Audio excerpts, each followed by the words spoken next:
এই আব্বা, তোদের প্রত্যেককে বলি বাপ, আল্লাহর কসম তোদের নামাজ পড়তে মন চাইবে রে বাপ, সেজদা দিতে মন চাইবে, সেজদা দিতে মন চাইবে আব্বা। হাসরের ময়দানে হলেও সেদিন মন চাইবে খুব, যে আল্লাহ আপনি একটু সুযোগ দেন না রে মাওলা, একটা সেজদা দেই আপনারে, একটা রুকু করি মাওলা। আমার সিরিয়াল আইতে তো হয়তো দেরি আছে মাওলা, আমারে তো বিচারের জন্য হয়তো সিরিয়ালে আরো পরে ডাকবে, এই ফাঁকে আমি আপনারে একটা সেজদা দেই।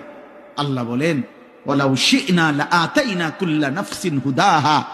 এই নাফরমান, আমি চাইলে তো দুনিয়াতেই প্রত্যেককে সেজদা দিতে পারতাম, দেওয়াইতে পারতাম, আমার আনুগত্য করাইতে পারতাম। আমার জমিন, আমার আসমান, আমার সূর্য, আমার চাঁদ, আমার রাত, আমার দিন, আমার নিঃশ্বাস, আমার অক্সিজেন, আমার হার্টবিট, সবই তো আমার। আমি চাইলে পারতাম বান্দা, আমি তো বাধ্য করে আনুগত্য নিতে পারতাম, কিন্তু যদি বাধ্য করেই নিতাম তো পুরস্কার দেব